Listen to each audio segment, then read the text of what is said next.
1980 में मैं बागपत से विधानसभा का चुनाव लड़ा। उसके कुछ दिन बाद वहाँ माया त्यागी कांड के नाम से कांड हुआ, जिसमें पुलिस वालों ने 3 नौजवानों को कार धकेलते हुए ये कह के कि ये डकैत हैं और उन पर गोली चला दी और तीनों की ऑन द स्पॉट डेथ हो गई। और जो हमारी बहन मायावती थी उनके साथ, जो ईश्वर त्यागी थे, उनकी पत्नी थी वो, और वो सांकलपुट्ठी गांव का माजरा है रतनपुरी, उसमें शादी में शरीक होने के लिए जा रहे थे। तो उनको वहाँ ये कह के कि ये तो बदमाश है, और एनकाउंटर उनका कर दिया। उस समय मैं टटेरी मंडी में बैठा हुआ था। चुनाव हारने के बाद में मैं जो अपने समर्थक लोग थे उनका शुक्रिया अदा करने के लिए गया हुआ था। वहाँ जब भी मुझे पता लगा कि ऐसे वहाँ गोली चल गई, मैं तुरंत स्पॉट पे गया और वहाँ पुलिस वालों ने कहा कि हमने वायरलेस कर दिए, अब एसएसपी डीआईजी सब आने वाले हैं, आप हमारे जो है उसके इनाम की संतुति करें। उनको कहे कि हमें इनाम मिले, इतना बड़ा कांड हमने किया। वहीं एक त्रिलोक सिंह त्यागी नाम के बुजुर्ग थे, उन्होंने मुझसे कहा कि 1 मिनट मैं आपसे भी बात करना चाहता हूँ। वो मुझे अलग ले गए पुलिस के डर से और ये कहने लगे कि ये माया त्यागी लड़की तो हमारे गांव की थी और इसकी भतीजी की शादी, ये तो उसमें जा रहे थे, जो ये उन्हें डकैत बताते हैं वो गलत है। और उस मायावती की भी उन्होंने बिल्कुल उनकी साड़ी फाड़ दी, उनको नेगेट करके थाने ले गए, उनको भी अपमानित किया। तो इससे काफ़ी रोष जनता में हुआ। और उसके बाद मैं गया तो मेरठ पुलिस का एक मेरा साथी वहाँ बार एसोसिएशन का अध्यक्ष था, विजेंद्र सिंह, बिहारी के रहने वाले थे। मैंने उनसे कहा कि आप लोगों को शर्म आनी चाहिए, एक हमारी बहन की इस तरह से अपमानित किया और तुम यहाँ वकालत कर रहे हो।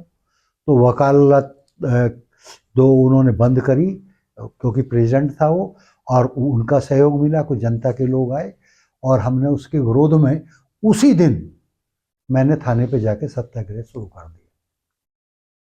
और फिर रात के 11 बजे ये फैसला हुआ कि हम उसको तो हॉस्पिटलाइज भेज देंगे।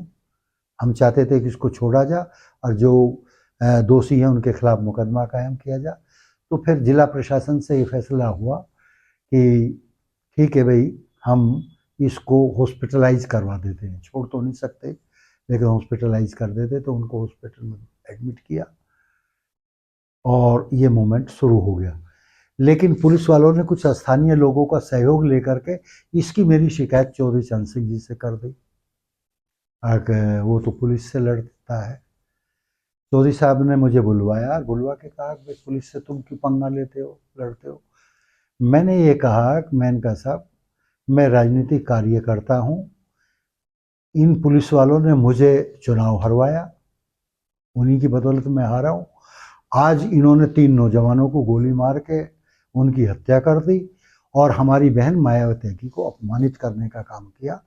तो अगर इस तरह के मैटर में भी हम लड़ाई नहीं लड़ेंगे तो कार्यकर्ताओं में डिमोरलाइज हो गए और वो उचित नहीं होगा। तो चौधरी चरण सिंह जी ने कहा, क्षेत्र के कुछ लोगों ने जो आके मुझे रिपोर्ट दी उसमें, और आपकी रिपोर्ट में कौन सी की सच्चाई है, इसके लिए मैं 5 मेंबर पार्लियामेंट का एक प्रतिनिधिमंडल भेजूंगा और वो जाके इसकी जांच करेगा और मुझे रिपोर्ट देगा, तब इस पर आप इनिशिएटिव ले सकते हो। तो 5 मेंबर पार्लियामेंटों का प्रतिनिधिमंडल बागपत में आया और उन्होंने चौधरी चरण सिंह जी को जाकर रिपोर्ट दी कि जो जगत सिंह ने इनिशिएटिव लिया और ये मूवमेंट शुरू कर रहा है, ये जरूरी है, नहीं तो कार्यकर्ता वहाँ डिमोरलाइज हो जाएंगे, तो इसलिए वहाँ आंदोलन होना चाहिए। तो फिर चौधरी चरण सिंह ने राष्ट्रीय कार्यकारिणी की मीटिंग बुलाई और बुला के कहा कि आप इस मूवमेंट को पूरी मजबूती के साथ लड़ो। और मधुली में हमारे राष्ट्रीय लीडर थे पार्टी के, उनको इसका संयोजक बनाने का काम किया और यहाँ जिले स्तर पर हम लोगों ने काम किया। और करीब 1.5 लाख लोगों ने, पूरे प्रदेश में फैल गया, 1.5 लाख लोगों ने उस मूवमेंट पर सत्याग्रह किया, सत्याग्रह करके जेल गए। हम लोगों पे भी दर्जनों दफ़े मिली। मैं, नरेंद्र सिंह विधायक छपरौली और रोहतक से विधायक थे स्वामी इंद्रवेश जी, हम लोगों पे एक दर्जन दफ़े लगाई, 307, 332 जब कोई, लेकिन हम लोगों ने परवाह नहीं की, मूवमेंट को पूरी मजबूती से चलाया। लाठीचार्ज भी हुआ, बहुत से साथी उसमें घायल भी हुए। जयपाल सिंह, ओमवीर सिंह कई साथी थे ऐसे जिनके काफ़ी चोटें भी आई, लेकिन हम दबे नहीं। और फिर उस टाइम में ज्ञानी जैल सिंह गृह मंत्री थे, वो भी आए और उन्होंने इंक्वायरी की, और इंक्वायरी करने में ये पाया कि हम लोगों ने जो मूवमेंट करा वो सही है। फिर उसकी जुडिशल इंक्वायरी हुई, न्यायिक जांच हुई, और न्यायिक जांच में वे सब लोग दोषी पाए गए और 11 लोगों को डिस्ट्रिक्ट कोर्ट से फांसी की सजा हुई। बाद में शायद वो सुप्रीम कोर्ट से या हाई कोर्ट से आजीवन कारावास में चेंज हुई। 11 लोगों को फांसी मिली थी, उदाहरण नहीं मिलने का, वो दोषी पाए गए, 11 लोगों को फांसी की सजा हुई थी डिस्ट्रिक्ट कोर्ट से।